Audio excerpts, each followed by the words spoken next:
Welcome to the Deep Dive. Today we're jumping into a really fascinating book, Morgan Housel's international bestseller, The Psychology of Money. Now, if you're thinking this is going to be some dense finance textbook, charts and all that, forget it. It's actually a collection of these 19 stories, really powerful.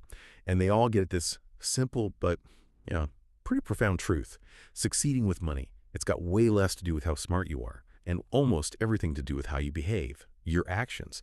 It's been huge since it came out in 2020. Sold, over 4 million copies, translated into 53 languages. Just incredible reach. The author, Morgan Housel, he's a partner at Collaborative Fund. Used to be a columnist for the Wall Street Journal. He's won awards, Best of Business, twice, actually. And what he's really good at is bringing this behavioral finance angle. He studies how real people actually make money decisions, not theory, but, messy reality. Right. And so our mission here in this deep dive is basically to pull out the biggest takeaways from this amazing book to help you understand why your own behavior might be, well, the most critical piece of your whole financial picture. And what's really striking is how universal these lessons feel. They seem to apply to pretty much everyone. Okay, so let's unpack that core idea straight away. Housel says, doing well with money has a little to do with how smart you are and a lot to do with how you behave. High A. And to really hammer this home, he gives us these two, perfectly contrasting real-life stories. First, there's Ronald Read. He was a gas station attendant, part-time janitor, lived in rural Vermont, super humble guy, never earned much, wore secondhand clothes, drove an old car, that kind of thing. But then, when he died in 2014, aged 92, surprise, he'd secretly amassed over $8 million. How? Well, apparently he spent his downtime at the library reading finance stuff, invested in solid blue-chip companies, Procter & Gamble, Johnson & Johnson, and then just held them for decades. Let compounding do its thing, nobody knew. Wow. And then you contrast that with Richard Fuscone, totally different story. Harvard-educated, top Merrill Lynch executive, super successful, retired in his 40s, became a philanthropist, big time. Built this, enormous 18,000 square foot mansion, 11 bathrooms, cost him, get this, $90,000 a month just for upkeep. $90,000 a month, just mind-boggling. Right. But then 2008 happened, the financial crisis. He was loaded up with debt, illiquid investments, and it just wiped him out completely. Declared bankruptcy, lost the mansion, lost everything. He actually told the judge, I currently have no income. So the same year, Ronald Read, the janitor, is leaving millions to charity. Fuscone, the finance whiz, has nothing. That contrast is just stark, isn't it? Really drives home the behavior point. Yeah. But is it just patience versus greed, or maybe something deeper Housel talks about, like ego or how we see the world? That's a really good point. Because, patience and greed are huge factors there. But Housel digs deeper. He talks about how our own individual experiences shape everything, how we react financially, sometimes without even realizing it. It's not always a conscious choice of I'm going to be greedy. Sometimes it's just learned behavior or a blind spot. And just recognizing that can be, a huge step for your own financial self-awareness. Okay, that leads us perfectly into the first big concept. Nobody's crazy. We're all products of our experiences. Housel's point here is that, everyone's money decisions, they make sense to them based on their own unique life story. Sounds simple, but it kind of challenges how we judge people, right? Absolutely. Yeah. It's so easy to look at someone else and think, that's irrational. Why would they do that with their money? But Housel pushes us to think about their perspective, their background, like someone who lived through the Great Depression. They're going to see risk completely differently than someone who grew up in the 90s tech boom, or someone who saw hyperinflation might hoard cash while someone else loves stocks. Neither one is crazy, like you said, just shaped by different times, different events. It definitely encourages a bit more empathy and helps us see our own biases too. Yeah, it really does. Makes you think about your own money story, how your past affects your choices now. And this whole idea of behavior being key, it brings us to another really crucial distinction Housel makes. We all focus on getting rich, right? But staying rich, that takes, surprisingly, almost the opposite skills. Totally different skill sets. Getting wealthy often involves taking risks, being optimistic, putting yourself out there, maybe making some concentrated bets. It's about that upward climb, that growth. And that climb can feel great. But why is shifting gears so hard? Why do so many people stumble when it comes to just keeping the wealth? Because staying wealthy, that's a whole different game. It needs risk avoidance, humility, maybe even a little bit of paranoia. You got to accept luck played a part, and it emphasizes things like diversification, frugality. It's about protecting what you have, not just chasing more. Housel uses the example of Jesse Livermore, one of the greatest stock traders ever back in the day, made millions. But he also went bankrupt multiple times. Why? He just couldn't switch off that aggressive, risk-taking, wealth-building mode. He needed the wealth-preserving skills, and he didn't have them. That idea of knowing when to shift gears, or maybe just knowing when enough is enough. It leads right into another really powerful concept, the power of enough. There's that fantastic story Housel shares with Kurt Vonnegut and Joseph Heller at some billionaire's party. Vonnegut points out the host made more in one day than Heller earned from his massive bestseller, Catch-22. And Heller's reply is just legendary, isn't it? Oh, it's perfect. He says, yes, but I have something he will never have. Enough. Exactly. Enough. It really cuts through the noise. And Housel pairs this with some pretty scary examples, cautionary tales, like Bernie Madoff. The guy was already making, what, $25 to $50 million a year from his legitimate business? Seriously wealthy. But it wasn't enough. He risked it all for the Ponzi scheme. Just couldn't define his enough. Wow. And there's another one too, right? The McKinsey CEO. Yeah, Rajat Gupta, former head of McKinsey, worth over $100 million, threw it all away doing insider trading. Why? Apparently, he wanted to get into the billionaire circle. Yeah. He had more money than 99.9% of the planet, but still, not enough. It really forces you to ask yourself that question, doesn't it? And it's deeply personal. How do you define enough? It's not just a number on a spreadsheet. It's more like a feeling, right? Yeah. Security, contentment. Exactly. It's about setting your own goalposts before, life or the market sets them for you in a much harsher way, and figuring out what actually brings you peace, freedom, not just chasing the next rung on the ladder. And speaking of peace, that brings us to the next practical idea. Reasonable versus rational. The Slate at Night test. This is about choosing financial decisions that are reasonable for you, not just purely rational on paper. Because the math might say one thing, but if you can't stick with it psychologically, it's useless. Precisely. Like rationally, maybe putting 100% in stocks gives the highest expected return over 30 years, but if the market drops 30% and you're losing sleep, terrified, and end up panic selling at the bottom, that rational strategy just blew up in your face. So maybe a more conservative mix, say 60% stocks, 40% bonds, is more reasonable for you. It lets you actually stay invested through the ups and downs. That's the key. Right. It's about sustainability for you.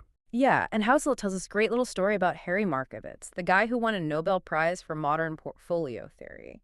You'd think he'd follow his own complex mathematical models to the letter, right? Nope. For his own retirement savings, he just split it 50-50, half stocks, half bonds. Why? He said it minimized his future regret. It was the decision he could live with. It really makes you ask yourself, what strategy actually lets you sleep at night? It's such a practical way to think about it. The best plan is the one you can actually follow. Yeah. I know I've made choices that probably weren't, perfectly optimal financially, but they were absolutely right for my peace of mind. Help me stay the course. And that ability to stay the course, that's often the real secret sauce in long-term investing, just not getting shaken out. Which flows beautifully into concept number 5, compound interest, the eighth wonder of the world, that famous quote supposedly from Einstein. Housel uses this principle to explain, everything from ice ages to building fortunes. It's kind of mind-blowing when you really grasp it. And Housel uses Warren Buffett as the prime example. People think Buffett's secret is brilliant stock picking, and sure, he's good at that. But Housel points out that something like 99% of Buffett's net worth, which is over $100 billion, came after his 50th birthday. Wow. After 50. Yeah. Why? Because he started investing when he was just 11 years old. He just gave compound interest an incredibly long time, decades and decades, to work its magic. It wasn't about genius, it was mostly about time, incredible patience. Can you give us a simple breakdown of how that works? Simple versus compound. Sure. Imagine you invest $100 and it earns 10% a year. With simple interest, you just get $10 each year. So after 30 years, you have your original $100 plus $300 in interest, $400 total. But with compound interest, that $10 you earn in year 1, it starts earning interest too, so the growth starts accelerating. That same $100 at 10% compounded for 30 years, it grows to over $7,745. Okay, $400 versus $745. That's a huge difference. It's massive. It's the difference between linear growth and exponential growth. It's not just earning, it's your earnings also earning. That's a fundamental lesson. Yeah. And it kind of ties into the next point, which tackles how we perceive wealth. Rich versus wealthy. What you can't see, Housel puts it bluntly, spending money to show people how much money you have is the fastest way to have less money. Yeah, that's a great line. He defines rich as basically your current income, the visible stuff, the fancy car, the big house, things you see, but wealthy. That's the stuff you don't see. It's the assets that haven't been spent yet. It's the savings, the investments, the money working for you quietly in the background. So you can't really judge by appearances. Not at all. Yeah. You might see someone driving a $100,000 car and think, wow, they're loaded. But you have absolutely no idea if they leased it, if they're drowning in debt to afford it, if they have zero savings. Real wealth, Housel argues, is often invisible. It's the unspent money. That's what gives you options. Freedom, security, not the flashy stuff. And that freedom, that control, that brings us right to what Housel says is money's greatest value, time and freedom. He really stresses this. Money's greatest intrinsic value, and this can't be overstated, is its ability to give you control over your time. Yeah, and he argues that that should be the ultimate goal, not necessarily luxury items, but independence. Just the ability to wake up in the morning and say, you know what, I can do whatever I want today. That feeling, that autonomy. Housel says that's worth way more than any material thing you can buy. It's about controlling your own life. That really resonates. It reframes the goal, doesn't it? It's not just about accumulating dollars. It's about buying back your time, building a life with choices. Okay, so we've covered these big psychological concepts. Let's pivot to the practical stuff. What does Housel say you should actually do day to day? He offers some simple rules that really work. First, live below your means. He has another great quote. Saving is the gap between your ego and your income. Ouch. Start investing early. Be patient. Time is your biggest advantage. We saw that with Buffett. Diversify your investments. Stay in the market. Don't try to time it. You can actually be wrong quite often and still do really well as long as you avoid those huge catastrophic losses. Keep some cash aside too. Emergency fund opportunities. Flexibility is valuable. And maybe most importantly, focus on what you can control, which is mostly your savings rate, not the market's crazy swings. He also introduces this interesting idea he calls a barbelled personality, which sounds complicated, but it's pretty straightforward. It means being optimistic about the long-term future. That's why you invest in things like stocks for growth. But at the same time, be kind of paranoid about the short term, about what could go wrong right now. So you have emergency funds. You plan for setbacks. You accept that plans don't always work out. It's like hope for the best, but absolutely prepare for the worst. That sort of dual mindset. Right. Being prepared, being robust, not just chasing the highest possible number. And maybe to wrap up the practical advice, let's revisit that quote about the real payoff. The ability to do what you want, when you want, with who you want, for as long as you want to, pays the highest dividend that exists in finance. That says it all, really. So pulling it all together, why is The Psychology of Money such an important read? I think it's because it focuses on us, on human behavior, which is universal, not just fancy strategies. It shows how our emotions, our biases, drive our decisions way more than we think, more than logic often. It proves that time and patience beat smarts and complexity, usually. Simple habits, done consistently, they win. And ultimately, understanding yourself is more valuable than trying to predict the market. Absolutely. I'd say it's pretty much required reading for anyone dealing with money, which is everyone. And Housel is just a great storyteller. He makes these behavioral finance ideas really stick. Those real-life stories, Reed and Fusco and Madoff, Gupta, they stay with you. They genuinely make you rethink your own relationship with money. It's educational, sure, but also just really engaging. Yeah, and that core message is both, well, humbling, but also kind of empowering, isn't it? You don't need a PhD in finance to build wealth. You just need discipline. Good habits in a world that's always selling complexity, get-rich-quick schemes. This book is a powerful reminder that often the boring, consistent approach wins out in the long run.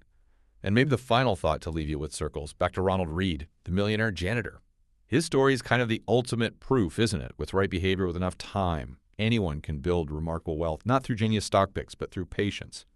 Consistency, understanding this psychology stuff. So the question for you is, what unseen wealth are you building? Not for headlines, not for show, but for real freedom, real impact, for the life you actually want.